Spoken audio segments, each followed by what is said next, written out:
Today's fairy tale is a fantastic Bengali story about a boy who lives in the stomach of a bunch of different animals, a variant where a girl's mother sells poop, and in both versions, jealous child murdering women. The boy who had a moon on his forehead and a star on his chin, or just the boy with the moon on his forehead. The first version was collected by Joseph Jacobs in the 1800s, and it starts with this gardener's daughter who just tells people, hey, I think I'm gonna have a son who's got a moon on his forehead and a star on his chin. Everyone laughs at her, but the king hears about it and he's like, no, that sounds good to me, so he marries her. Well, the king already has 4 other wives, and they get jealous of this new 5th wife, so she does get pregnant, and when she does, the king says, here's a kettle drum. If I'm away hunting or something, beat the drum if you think you're going into labor and I'll come back. So he leaves, and the evil wives come to her and they're like, hey, you should beat it even though you're not in labor to see if he really comes back. And she doesn't want to, but they get her to. He comes back and he's like, okay, next time really be in labor. They get her to do it another time, and the 3rd time he just doesn't come back because he's done with that. Now that they know he's not coming back, when she really goes into labor, the other wives are like, hey, it's traditional that we're gonna blindfold you, so they do. She gives birth blindfolded, and the 4 wicked queens take the baby to the nurse and they're like, get rid of this, kill it, because it does have that moon and star like she promised. So the nurse takes the baby and they put a rock in the baby cradle, and then they take off her blindfold and they're like, look, you gave birth to a rock. And she's like, oh no, my husband's gonna be so mad. And she's right. When he comes home and sees she gave birth to a rock, he makes her a palace servant and never talks to her. Meanwhile, the nurse has put the baby in a box and buried it in the ground. But as soon as she leaves, the king's dog comes, digs it up, and sees the baby and thinks, I don't want this baby to die. So he swallows him whole and hides him in his stomach without getting digested. 6 months later, he's like, I wonder if this boy's still alive, and pukes him back up, and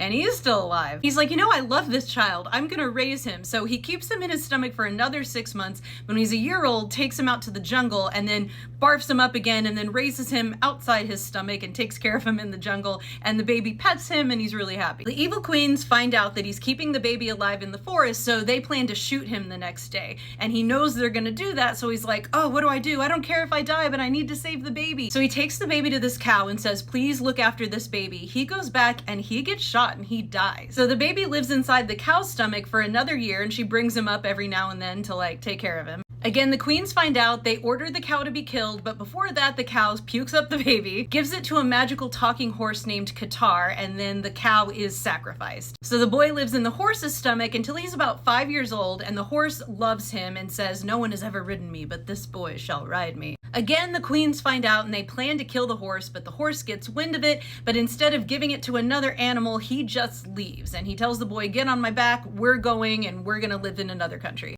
But they have to disguise themselves, and so the horse says, twist my ear and you'll look like a poor regular boy and your star and moon will be hidden, and I will look like a common donkey instead of this glorious horse. So they go in their disguises and go off. The boy gets a job working for a grain merchant, and he grows up, and eventually the princess of this country thinks he's gorgeous even in his disguise and wants to marry him. He wants to marry her too, and even though everyone's like, why are you letting her marry this poor boy with a donkey, she does. They get married and they're happy, but he never goes out hunting with the brothers of her sister. This makes her sad that they're like not accepted. So one day he dresses as himself and makes the horse not a donkey, goes out with the princes. He gets all the game, and the brothers are like, oh my gosh, can you please give us some? And he's like, I will if you'll brand yourselves for me. And they're like, okay. So they go home. He reveals his true self to his wife and the true horse to his wife, and the proof is that the brothers have the brands on their back. Actually, it doesn't really prove anything. It was that he knew all the details about her and their marriage, so he must have just wanted to do that. Eventually, he wants to go back to his own country to check on his mom and his dad,